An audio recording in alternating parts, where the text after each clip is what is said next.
Now we'll move on to item 6, which is conduct of business, and City Clerk. Item 6A, receive a report and confirm date for transition to a by-district method of city elections. Consider adopting a resolution appropriating $46,000 from general fund balance and authorizing the city manager to enter into a contract with National Demographics Corporation for districting services.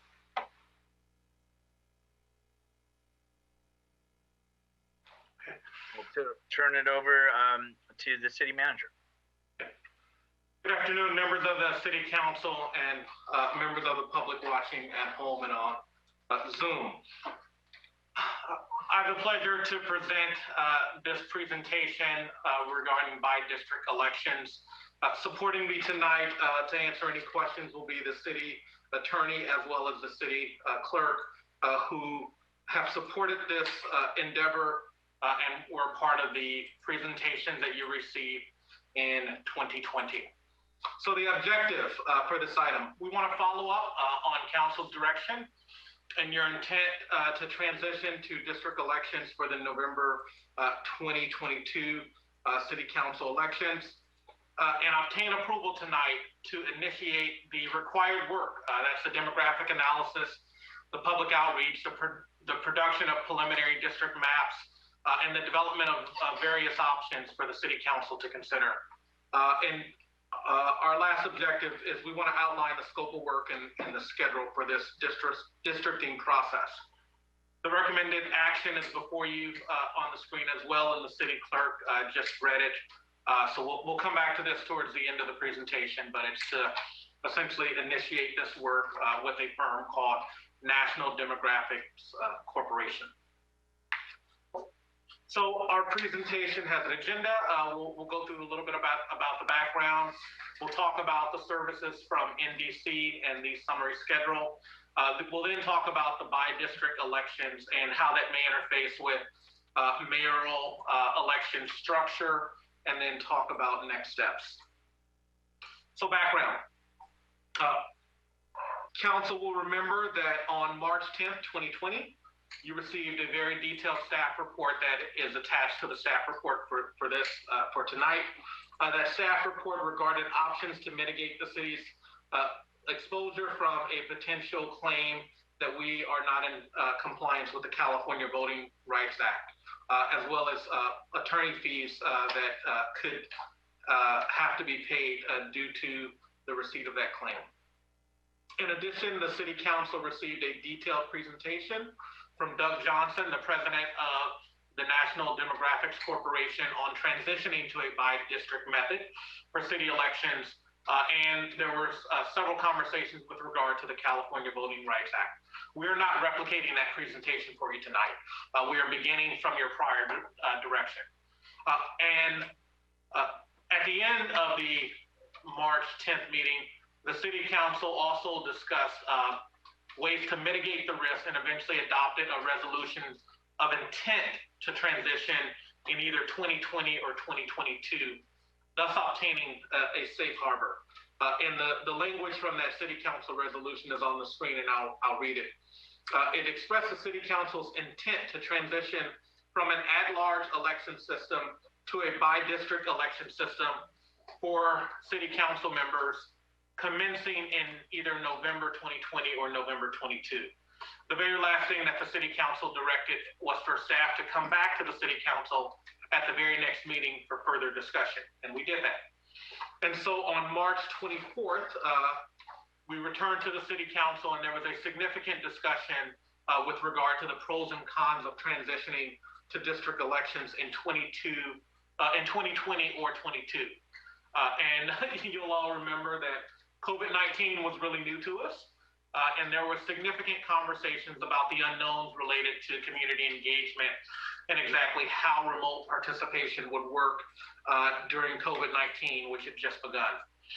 And in addition, there was conversations around delaying until 2022 would allow for a thorough discussion of a possible charter change, or moving from a general law city to a charter city, which is one of your strategic initiatives, and as well as alternative voting mechanisms for the election of city council members in conjunction with district elections. Those alternative methods require us to be a charter city, which again is a strategic initiative.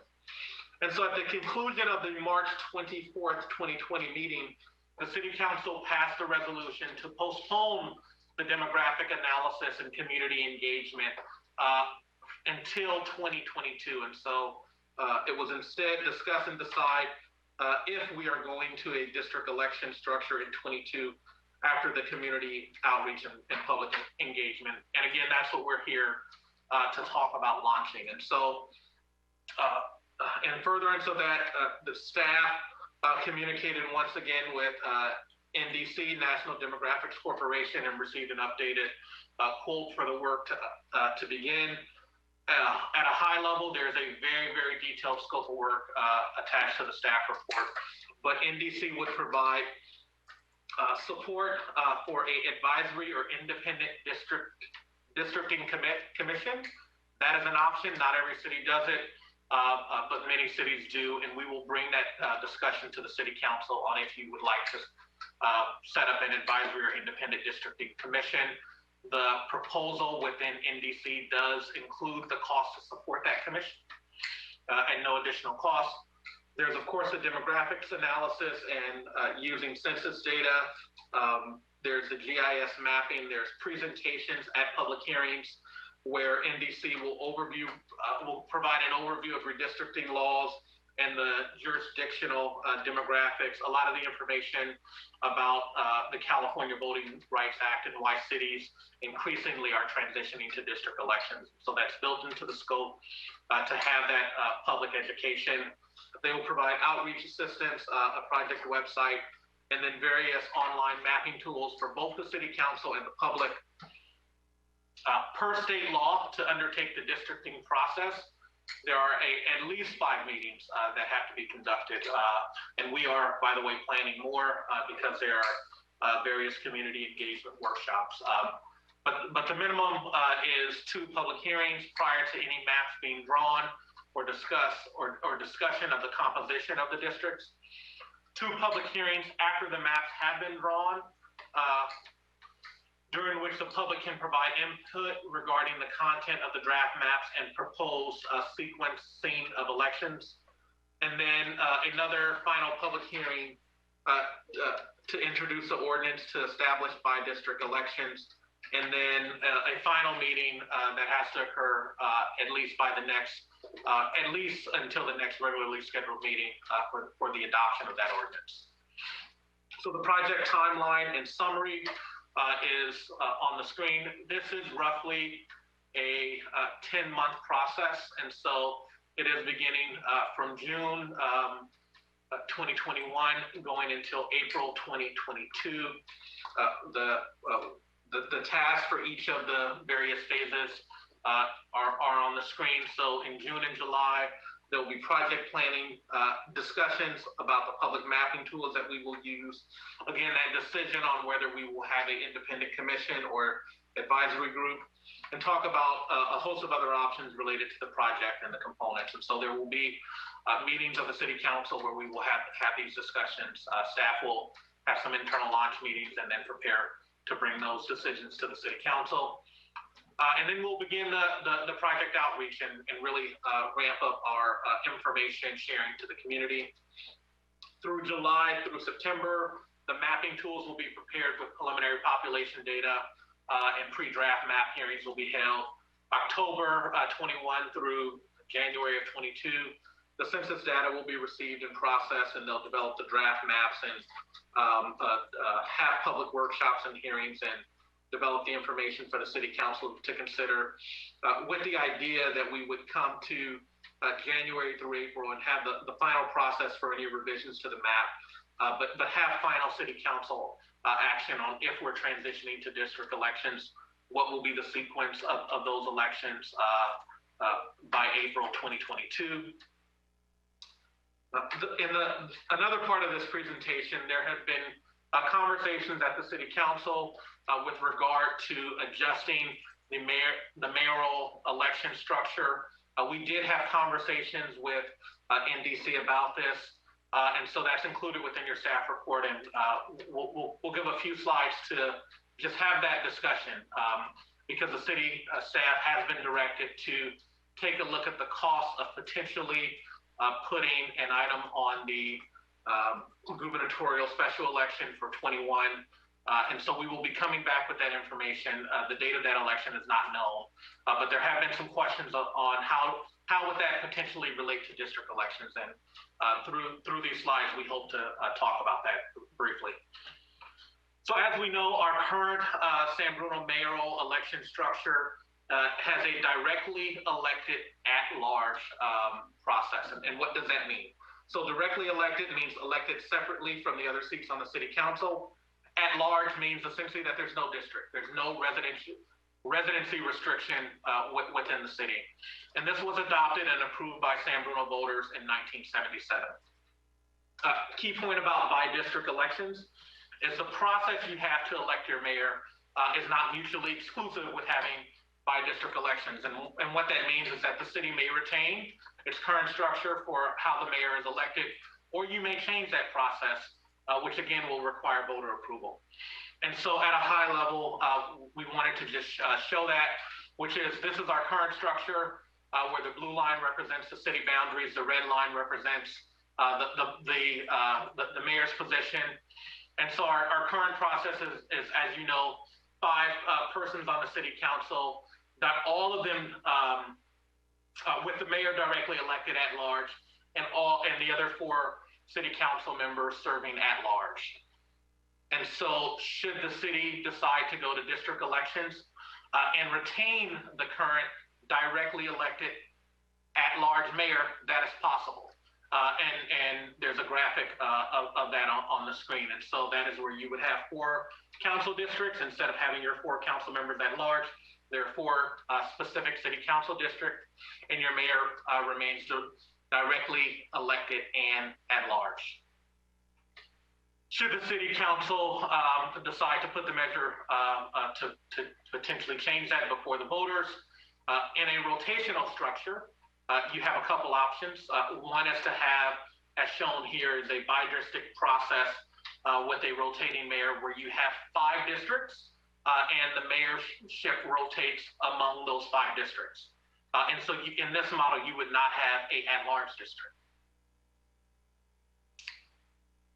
The next option would be to have a by-district process with a rotating mayor, but retain an at-large district. And so that's shown here, where you would have a structure that has 4 distinct council districts. So your city would be broken up into 4 districts, but you would also retain a 5th at-large district, but your mayoral selection process would rotate amongst all of the 5 districts. And so that would at some point include the at-large and then go through the other 4 as well. So in summary, the city may retain, sorry, I did not put my phone on mute. The city may retain its current electoral process should it go to district elections, and there's options for that. The city may change its electoral process for the mayor, and there's an approval process for that requires action by the voters. There are several by-district election structures to choose from. Some can be implemented by council, whereas others, of course, require voter approval. Should the city council opt to adjust its mayoral selection process, doing so before transitioning to by-district elections is advisable, and that comes from NDC. We had the conversation, and essentially, should the city transition to district elections in 22, if there is a decision to adjust the mayoral selection process, what NDC advises that having that discussion in 21 does make some sort of sequencing sense, because you would essentially know that process before you confirm your district, your districts that you select. And lastly, no direction is required from the city council at this moment on the mayoral selection process if you decide to move to districts. We are simply providing this information because the question had been raised how does district elections and the mayoral selection process work, and they're not mutually exclusive, and you can have the current structure or other structures. So with regard to next steps, we are here tonight to receive city council input and direction on the items that are on the action items that are before you. Should the authorization to enter into the contract be approved, staff will of course do that. There's also another contract aligned to this effort, and that's to obtain meeting facilitation services for our public outreach, as well as support for community engagement. And within the NDC proposal, there was conversations or a section on that, and we have sought a proposal for additional support with meeting facilitation that would also come with creating summaries of all of that public input and engagement, providing them to the council on a timely basis, as well as retaining all of that information and organizing it and helping with our outreach. The cost of that is not before you tonight. The cost of that is included in the proposed 2021 budget. There is approximately $60,000 in the city clerk's budget for this effort. That includes both the meeting facilitation and public outreach services, as well as the cost for mailings. We know that doing citywide mailings, which we would certainly do with this effort, is approximately $5,000 to $7,000 per mailing, and we are envisioning at least doing 4 of those mailings. And then we would initiate the redistricting process with an internal kickoff meeting, develop a detailed project schedule, and then launch the community engagement. So again, the recommended action before the city council is to receive the report and direct staff and provide direction regarding the intent to transition to a by-district method for city elections, and consider adopting a resolution appropriating $46,000 from the general fund balance, and authorizing the city manager to enter into a contract with National Demographics Corporation for districting services. So I want to thank you. We are here for any questions or additional input or direction from council. Thank you for the report, and if we could stop sharing the screen when possible. Thank you so much. If there's any members of the public that have comments or wish to speak on this, you can go ahead and raise your hand now, and I'll give that a couple minutes. But in the meantime, why don't I bring it to council for questions?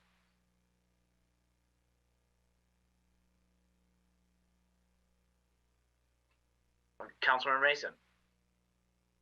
Thank you. From my recollection, we had requested options around districting. Were there options? And if there were, what were they? And we had also requested demographics around why San Bruno in particular may be at risk of this, this letter that has put a lot of cities in fear of having to pay out these funds. And I don't see any of those. And so the city council did not request that. What you did at the March 24th meeting is postpone entering into a contract for that work in 2020. And we are here tonight requesting financial authorization to do that analysis, to present those draft maps, that demographic analysis, which is the process and the scope of work that is outlined in the National Demographic Corporation's scope of work that's attached to the staff report. And so that work is a part of this effort, and it has not been done because we did not enter into contract for that work in 2020.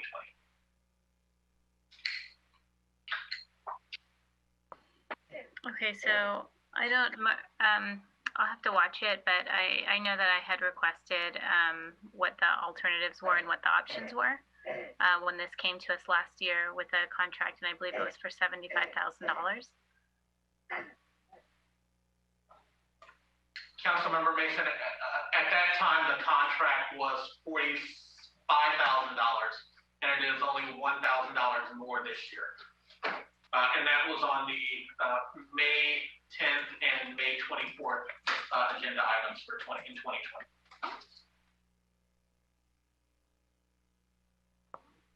Okay, thank you.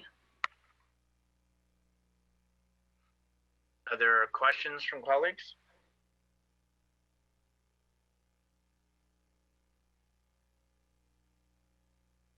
Okay, not Mr. seeing Mayor? it. Sorry. Mr. Vice, it's all right. Vice Mayor Medina. Thank you for the report. It took us a while to get here.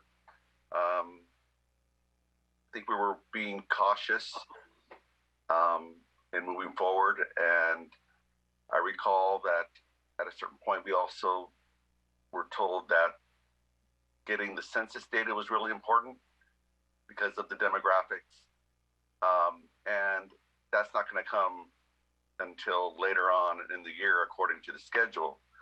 So I'm in favor of this contract. I believe we do have a very qualified vendor for these services. At what point do we decide if it's an advisory committee or it's the other one that was on that list? And that's my question. We'll be coming to the city council with that question in July. Once we enter into contract, we'll have a kickoff meeting. We'll organize all the work and create a detailed calendar that has actual target dates for the meetings that we're going to have. And then NDC will support the city staff in having a study session with the city council to talk about all of the options related to the project, which is sort of number of workshops. But the key critical question absolutely is whether there will be an advisory or independent commission to support the work. Okay, and as we're talking about it now, I believe additional options would be available in the elections if we were a charter city. I think we had some discussion about that, and it was mentioned in this staff report. So that's something maybe city manager can discuss that a little bit more, just for a little bit more clarity on the options that are ahead of us. Sure. In March of 2020, there were questions around different alternative voting mechanisms that could be used for city council elections. All of those require us being a charter city, which is a separate strategic initiative, a separate effort. I believe I can't honestly remember the questions around how many people are on the city council occurred in March, but I do know over the last year, the question of could there be more city council members or how many districts would you draw? That is again tied to being a charter city. As a general law city, you can only have 5 seats on the council. And so I do know that there are options or alternatives that have been talked about. In many ways, nearly all of those are related to the charter process, and should we decide to switch from a general law city to a charter city. Some of those have implications on how many districts we draw and how those council members would be elected in those districts, but not all of those questions are actually sort of dependent upon or mutually exclusive to the work that we would do in this project. But the fact that we will have both efforts going on over the next 12 months is important so that we can have those conversations and dovetail those efforts. Okay, that brings up the next question about that actual dovetailing. So doesn't the charter city have to be done first to be able to enact the options? So just want to make sure that one has to go first, right? I see the city attorney has There he is. joined. You've been here. You're just your camera's on. So go ahead. No, and if the city manager has something to add, I think Vice Mayor Medina, I think you're correct. So you, for example, would not be able to draw 7 districts if you didn't already have a charter that was already adopted by the voters that says you have 7 council members. So I think there's the sort of the cart before the horse issue with respect to the charter city, and the city manager is correct, of course, that is one of the strategic initiatives. But that strategic initiative in the past had been focused on adopting a charter for essentially the sole reason of adopting the transfer tax or the real estate tax, and not to make other wide-ranging changes in the city's structure. But that, of course, is within the city council's purview, but it then may affect which has to go first. And I'll just add that the conversation on if the city council would like to propose increasing the number of city council seats is one of those items that would be a sequence thing where you have to do one or the other.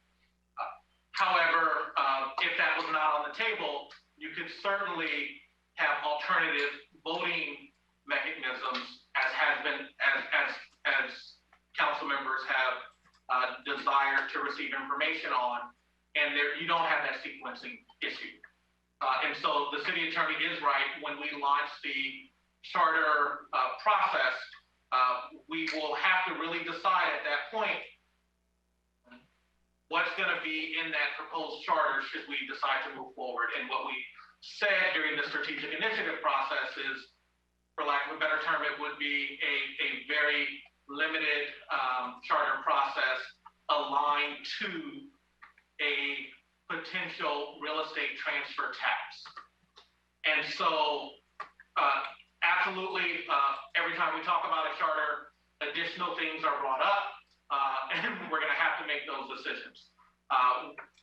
2 separate strategic initiatives, charter city and district elections, that may have be intertwined. At this point, they are not, based on the direction we have from city council.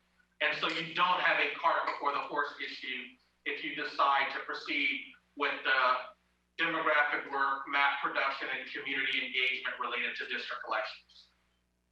I hope that's clear. Councilmember Salazar. Thank you, sir.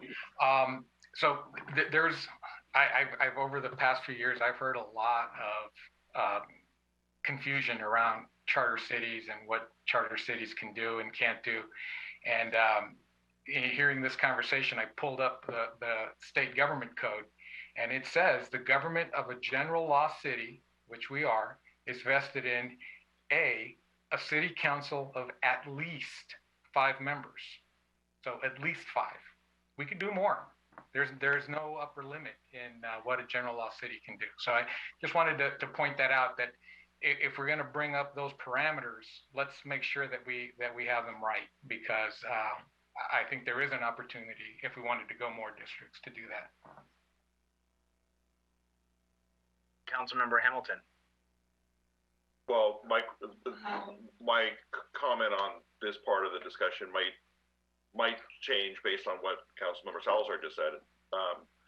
But what it seems like the whole cart before the horse issue really only comes into effect if we need more seats and if we want more seats. And I would want to see what the analysis that we'll get for what we're, the proposal for tonight. I would imagine that analysis, would come back and would include how many districts would be appropriate given the size of our city and the demographics in our city.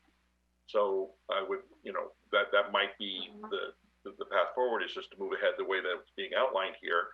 And if the recommendation comes back that says, you know what, given the way that the city is laid out, that it makes more sense for you guys to have 7, then either, as Councilmember Salazar said, we just go to 7 right away, or if we have to be a charter city, then maybe we have to change gears to do that first. The city attorney, I sense you may have something to add. One comment, I'm really hoping when we go back to in person that there's going to be some way that the city attorney can just magically appear whenever something legal needs to happen. That's been my Sorry, I'm no, this has actually worked out better. Don't have to look for a hand or anything. I just know to go to you, so it works good. I just want to be off camera, not to distract the main presentation. So I think we have a variety of questions that are swirling around, and I'll be candid with the city council. Really, very few of them have been vetted, and I would say almost none of them have been completely vetted. And so these questions about, well, can we have 5? Can we have more than 5? What does that require? Really nobody that I know of has looked into those. I haven't been asked to look into them, so I haven't. It is, Councilmember Salazar is correct. That's what the government code says. However, I believe, without having done further research, that would require a vote of the people to increase the number of seats on the city council. So I don't think that's an action the city council could take, although I'm not sure about that. So I could be wrong. But that's the problem with sort of trying to design these processes on the fly at a city council meeting when there's really been an incomplete opportunity for staff to do their work. And that is a concern, because if there is required to be an election to increase the number of seats, if that is the case, then you do have to have that before the before district elections are adopted. You can't have one being contingent on the other at the same election. So I think there are a variety of interests involved in Charter City. There are a variety of interests involved in district elections. And what we're really just trying to do is figure out what is it that staff is going to be tasked to do, and when do those things have to be done, and can they be done in the time that's allotted? Because as the city manager indicated, there's already going to be a necessary 5 meetings for a charter city and additional meetings that are already being planned for that. So if now there's sort of additional work that is going to be necessary regarding the charter city and district elections, then we all sort of need to do that. And perhaps you're hearing a little bit of the frustration about the difficulty in corralling what are the issues that we're trying to address and in what period of time. So we're here for you. We're here to do that analysis, but we really can't do that analysis on the fly at the city council meeting. I appreciate your feedback. Anything, Councilman Member Hamilton? I want to make sure we're done on that topic. I made my comment, but it was specifically about that while we were discussing that, but I had other comments. Is this okay? Please proceed. So my whole position on going to district elections has been from the beginning for me that's something that I want, that I think San Bruno would benefit from. I don't necessarily think that that's something that I would want to do now, given the many other things that we have before us. But I don't see that we have much of a choice. We're being mandated by the outside forces to make this move now, which is, I think, a bit unfortunate. This is something I would want us to get other things in our house in order first before attacking this, but we don't have a choice. So I'm in favor of moving ahead.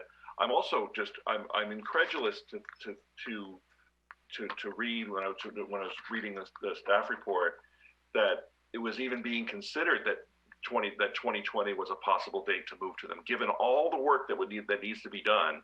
And you guys were talking about it in March of 2020, even before COVID and all that changed everything, that there was a possibility that it was going to happen in November. It was never going to happen. Maybe that's a benefit of hindsight, but it's going to be a lot of work between now and 2022, and I think we need to get the vendor on board and start moving ahead with it so that we can make those deadlines. Those are my comments. For myself, I just want to be clear. To my knowledge, we have not been forced We have not received a letter. We have not been required. It was staff saying, let's be a little proactive. Let's not get, I'm going to call it what it is, a $30,000 letter that says, we believe these are these findings and you don't meet the criteria and you need to go to districts or fight us in court, bottom line. And I know I forwarded something to the city attorney today that got from a city down south. And I really didn't, he hasn't had time to go through it and I haven't either, but it was an interpretation, but I think it's still going into a higher court, honestly. So, but anyway, I just wanted to be clear. I think that's why all of that coming up too, is to kind of get that. And like you said, with all that was going on with staff and the COVID situation, that kind of took it off. Other comments or questions from my colleagues? Councilmember Mason. Yeah, I just want to be clear then, because I am gonna push back a little bit because I did watch that March 10th and the March 24th meeting, and there was a request for more information. There was a presentation, I think a public comment from Aros Harmon. There was another one from Plymouth, and there was another one from the Center for Election Science, the chair Felix. They all talked about this other option, and one of the areas that I did specifically express I wanted to know more about before we automatically select district elections was, what are these other options? And none of that has been presented tonight.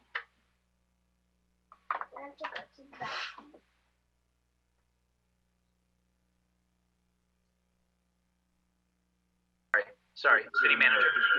To clarify, were you talking about I believe it was proportional representation?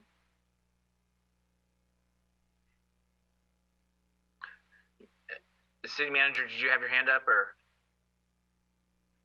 It is my understanding that those other options are related to a charter city and a different electoral method, not district elections.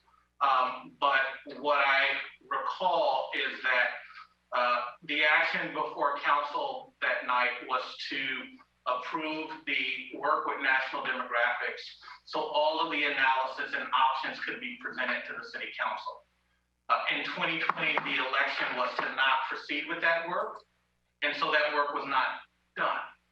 And so if we are going to go down the path to analyze the potentiality of district elections, analyze all of the various options with regard to district elections, some of which may relate to a charter city.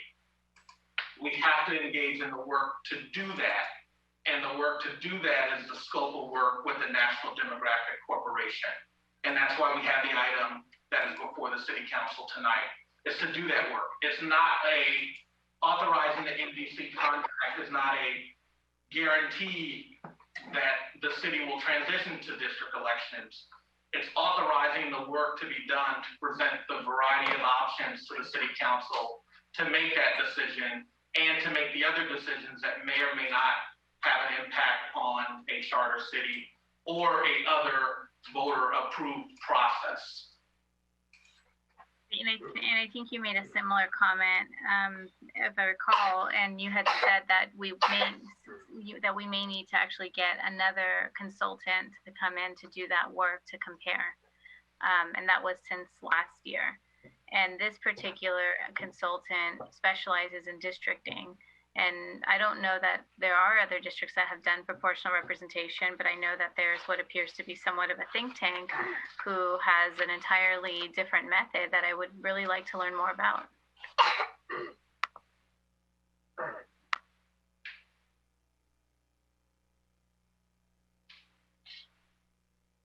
Okay, well, I think so we have an action, whether to confirm a date, whether to adopt a resolution for the 46,000. I've heard kind of a few things here from colleagues, and also Councilmember Mason brought up about this other option that some members of the community or public and others have brought up.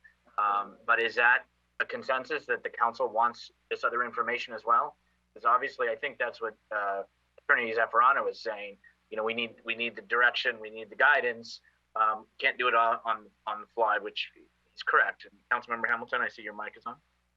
Well, and this might have just been answered, but I'm getting a little foggy on it now. Is this vendor that we're proposing entering into contract with qualified to bring us options like proportional representation, or would that need to be subbed out to another vendor, or do we even know that? Do we even know the answer to that question?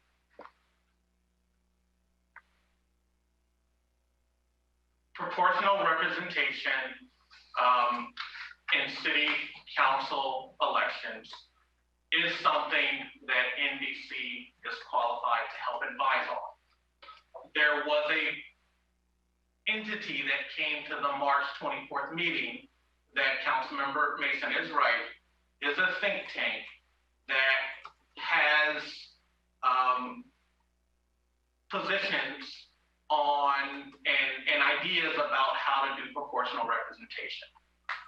We can look into that think tank or that method and bring forward options to the city council with regard to if and how proportional representation would work. That may involve entering into contract with the vendor that came in March of 2020 or someone else. At this point, I honestly do not know the answer to that question. What I will forthrightly tell you is that post the March 24th meeting, the action from city council was to delay work on this until to not work on this in 2020, but initiate work and that can be done so the city council could make a decision if the city was going to district elections in 22, which is why we're here today. And so all of the work and analysis, including looking at proportional representation, was not done.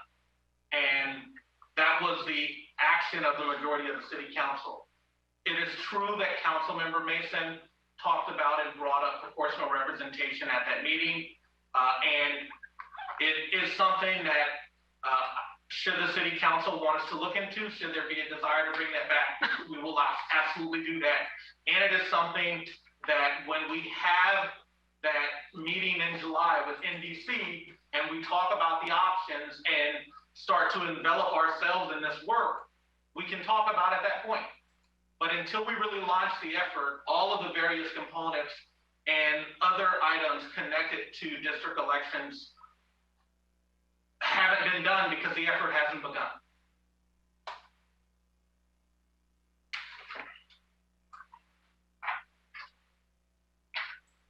And City Attorney, your mic is off, so I'm going to assume you don't have anything to add, but seeing you makes me gravitate to ask you. Sorry, no, I think the city manager said it well. I think this action is an action that needs to precede any other discussions or actions, because you can't really get anywhere unless you do the initial demographic analysis.